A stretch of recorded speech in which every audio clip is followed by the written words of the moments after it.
what's going on, guys? It's Ricky with TechBud Solutions, and in this video I want to talk to you guys and really just like break it down on like how is it that we buy these cars and make money. I want to make sure that you guys understand that it's not just with like sports cars or supercars that we really focus on. As you guys know, we've done this with like, you know, multiple different cars. This is a perfect example.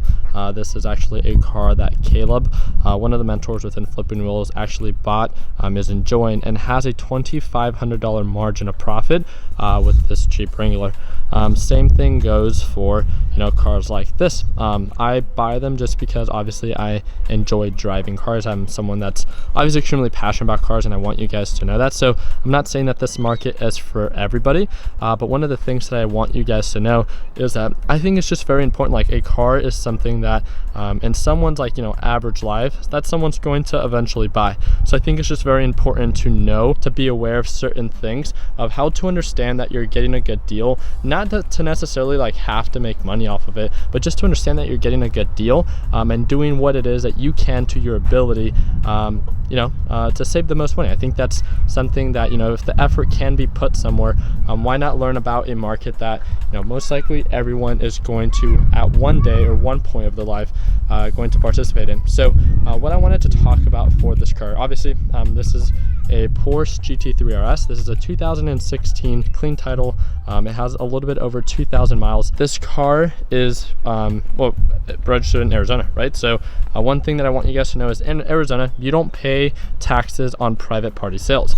Another thing that I want you guys to know is that in Arizona, there's a registration refund. So like, let's say, for example, I pay $1,000 for a 12-month registration for this car. What that means is when it comes down to selling this car, let's say I only had it for 3 months, I will get a prorated refund based off of the remaining months of, you know, after I sold the car. And if I'm not mistaken, I can buy 6 but only sell 5. The really cool thing about that is, again, I'm given, you know, 5 opportunities within a 12-month period to try to make the most of this. So obviously you guys don't have to do this with higher end cars. If anything, I honestly do think that it's much more realistic, and when it comes down to the percentage return, at least on average with these like not lower end cars, but just like your everyday cars or everyday trucks and stuff like that, they're much more affordable. The margin of profit are usually in the percentage wise a lot more. So to give you an example, I believe Caleb bought this one for $5,000, is selling it for about $7,500 to $8,000. And again, there's a lot that goes into it when it comes down to like, you know, how to understand what a car's worth, how to negotiate, and how to be patient and determine whether to, you know, buy the car or not, and different things to kind of look out for. With the same thing with, you know, this specific car.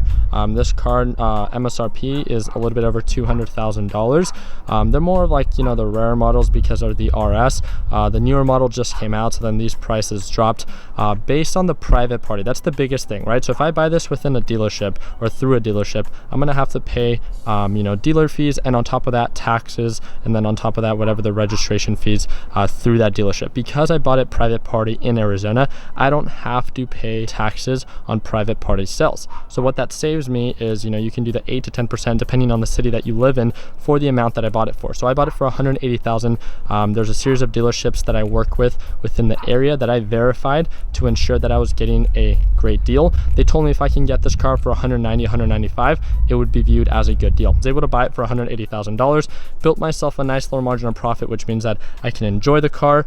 You know, I can post it for sale when I want to, and I can make a couple cool videos kind of just like this one, right? And the really cool thing about that, again, it's not necessarily even about the money. Even when it comes down to like buying it, let's say that I enjoy it and then sell it for exactly what I bought it for, I think that's so cool, right? That you are able to understand a market where you don't necessarily have to make money off of it, but is willing to put forth the effort and energy and time towards a market that, you know, you see value. And I think, you know, when it comes down to this, like, yes, I could sell it for maybe $190,000, $195,000 in my area based off of, you know, the feedback that I got through the dealerships, and being able to make an extra $10,000, $15,000 on a $180,000 investment, again, percentage wise, isn't necessarily huge, like I said, in correlation to that specific car.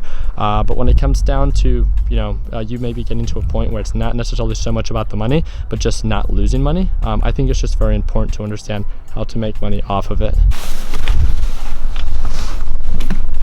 There we go. So if you guys have never seen it, the little key ignition is on this side. I'm sure if you guys need this as well. The handles are like super funny on this. They're like little straps, kind of weird. But yeah, this is, if I'm not mistaken, one of the only things that I could have gone on this specific spec is I could have gone the Y-Side package or whatever it is that you call it. I could have gone Alcantara, what's it called, steering wheel and stuff like that. I believe I got the most carbon that you can on a normal version. I got the upgraded brakes, which is very important for these cars, and the upgraded bucket seats that also do have carbon, which are honestly like a hassle to get out of, but for, you know, Porsche enthusiasts, it's something that they really do desire. So you guys saw the outside of it, you guys saw the inside, you guys saw the breakdown. Again, nothing fancy. The biggest reason that I'm making this video is you guys know that, you know, trading in the stock market's not the only thing that I do. It's something that I have a huge passion for, just like when it comes down to cars. And I think it's just important that, you know, if you plan on going through a lot of cars, or you're just someone that is very passionate about cars, then why not just understand maybe different factors when it comes down to buying your next car, to understand that you're getting a good deal. That's the biggest thing. Like, if you have the time and you have the effort and you're just looking to maybe learn more about another market, I honestly don't think that there's an easier market to become aware of and to kind of get started. I 100% agree. When it comes down to getting started in any new market, that's always the hardest part. It's like, where do you start? What's the first thing that you do? How much money do you need to get started? And then what should you buy, right? So if you guys have time, you guys are more than welcome to click that first link in the description. I'd love to jump on a call with you and simply maybe talk to you about how to find good car deals in your area. And that's really just it. Maybe be that spark where maybe a year or 2 years down the road, you can end up opening your own dealership, or if you're someone that does well, then eventually being able to, you know, flip your way up to a sports car. I think that's kind of the goal. I know Caleb is doing that. He's going through a series of different cars where maybe in a couple months or a couple years, he'll eventually, due to the profits that he makes off of the cars, eventually just buy his way up to a Tesla Model X is his goal. But I really do appreciate your guys' time. Thank you guys again for absolutely everything it is that you guys do. Feel free to drop any comments or questions down in the comment section, and I really do appreciate you guys' time. Hopefully I earned your thumbs up. Again, don't forget to click that first link in the description to schedule your free call with us. And like always, let's make sure that we end the week on a green note. Take it easy, team.